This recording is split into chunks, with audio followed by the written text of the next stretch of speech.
C'est une actrice exceptionnelle. Voici un document prouvant qu'une plainte a été déposée contre moi aux alentours du mois de mars. Que peut-on attendre de quelqu'un qui est capable d'imiter parfaitement la voix d'un enfant?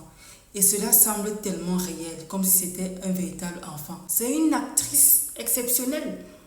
Je devais parler, je devais faire cette déclaration. Il était nécessaire de clarifier certains points. Cela fait plus de 2 ans.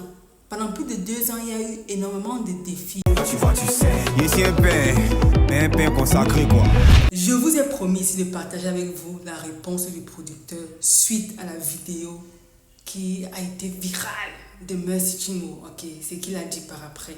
Il a fait une longue vidéo de 17 minutes où il a mis certains points sur certains i.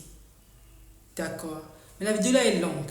Je ne vais pas vraiment vous accabler avec tout ça. Ce serait très long. Ça va prendre peut-être, je ne sais pas, 20 minutes ici. D'autant plus que certains d'entre vous m'ont dit que vraiment, il faut savoir aller droit au but parce qu'on a passé les médias. Et on peut faire ça. D'accord. Donc pour vous, je vais essayer de traduire les 3 premières minutes. Ok. Et après, je vais juste résumer grossièrement. Ce qui est sûr, vous allez comprendre en fait l'essence de ce qu'il dit. Il s'est aussi beaucoup répété. Donc, ce qu'il avait déjà dit, vous pouvez aller voir la première vidéo que j'ai fait sur ce sujet. Ces paroles étaient vraiment dures. Et même répéter ça en fait m'embête aussi. Mais bon, quand il faut y aller, il faut y aller. Ok? Donc je vous mets la vidéo là et puis je traduis. Petition that was written against me around March. What do you expect us? Pourquoi voudrait-on saboter ses propres investissements? Seules les personnes insensées détruiraient ce que Dieu leur a permis de bâtir. Mais quand la situation a atteint un niveau où j'ai été confronté à une intimidation grave et que ma vie était en danger, j'ai tout de même essayé par amour pour le corps de Christ de trouver une solution. Je peux d'ailleurs attester de certains faits significatifs à cet effet. J'ai rencontré un de mes pasteurs, l'apôtre Eugène. J'ai été un jeune batteur dans son église, Abundant Life Evangelical Mission à Port Harcourt. Concernant cette affaire, nous avons eu une réunion avec maman Ézéchiel, l'épouse de notre père spirituel de la Christian Pentecostal Mission. J'ai également eu l'occasion de rencontrer l'évêque Humphrey.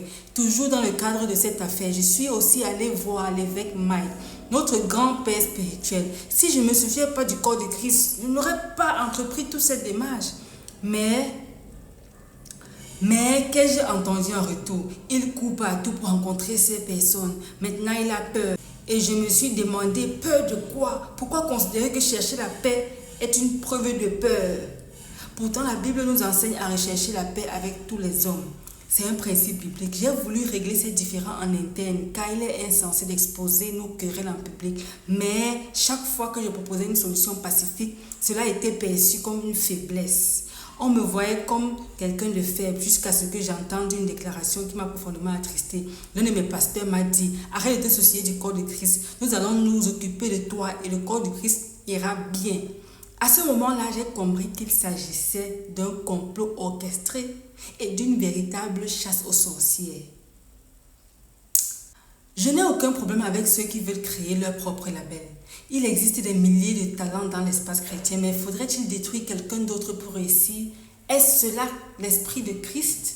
On nous avait fait croire que tout ce que nous faisions était pour le royaume et le ministère sans enjeu financier. J'ai toujours entendu l'équilibre entre ministère. J'ai toujours défendu l'équilibre entre ministère et industrie. Car qu'on le veuille ou non, on ne peut nier l'aspect économique de notre activité. On peut dire qu'on ne se soucie pas de l'argent, mais on en bénéficie financièrement à travers notre travail. L'argent joue un rôle central dans tout cela. Je veux maintenant clarifier certains points. Voici un document prouvant qu'une plainte a été déposée contre moi aux alentours du mois de mars. Mes comptes ont été gelés, tous mes comptes ont été bloqués. Au début, je ne savais pas d'où cela venait, jusqu'à ce que j'obtienne des informations confidentielles, révélant que cela avait été orchestré par un petit groupe de personnes. Les 2 premiers artistes impliqués, ils ont tout fait pour que je ne découvre pas leur implication.